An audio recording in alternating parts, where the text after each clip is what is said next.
29 ноябр дар шаҳри Тошканти ҷумҳурии Ӯзбекистон асосгузори Солу ваҳдати миллӣ пешвои миллат Президенти ҷумҳурии Тоҷикистон муҳтарам Эмомалӣ Раҳмон дар вохӯрии дуюми машваратии сарони давлатҳои Осиёи марказӣ иштирок ва суханронӣ карданд.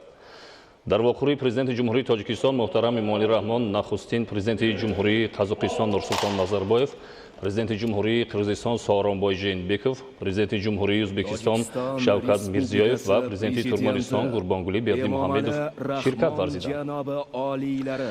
Сарони давлатҳо аҳамияти вохӯрии машваратии сарони давлатҳои Осиёи марказиро таъкид карда, маҷмӯи васеъи масоили мубрами ҳамкории минтақавӣ аз ҷумла дурнамои ҳамкории тиҷоратӣ, иқтисодӣ ва сармоягузории кишварҳои минтақа, рушди инфраструктураи нақлиётӣ, ҳамгироӣ дар бахши илмӣ техникӣ ва фарҳанги гуманитарӣ ва масъалаҳои амнияти минтақавиро баррасӣ карданд.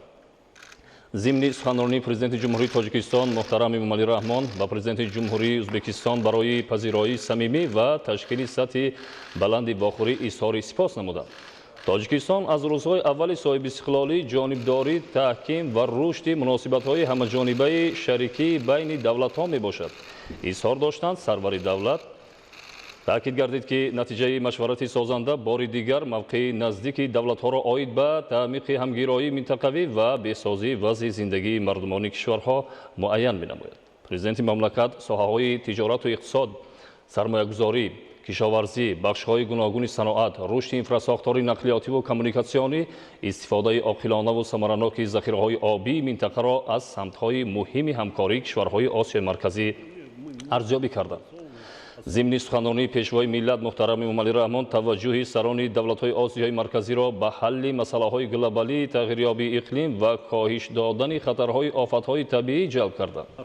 Дар вохӯрии дуюми машваратии сарони давлатҳои Осиёи марказӣ ҳамчунин масъалаҳои таъмини амнияти минтақавӣ ва муборизаи муштарак бар зидди таҳдиду хатарҳои ҷаҳони муосир мавриди баррасӣ қарор дода шуданд.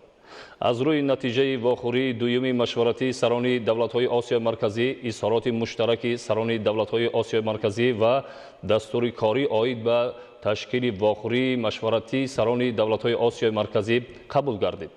Дар охири вохӯрӣ ҳамчунин раисӣ дар хазинаи байналмилалии наҷоти арал бо таври гузариш ба муҳлати 3 сол шурӯъ аз соли 2020 ба Тоҷикистон гузашт. Дар ин зимн сарони давлатҳо номзадии Тоҷикистонро ҷонибдорӣ карда қарори хазинаи байналмилалии наҷоти аралро ба имзо расониданд. Бо ин қарор Президенти ҷумҳурии Тоҷикистон муҳтарам Эмомалӣ Раҳмон раиси хазинаи байналмилалии наҷоти арал интихоб гардид.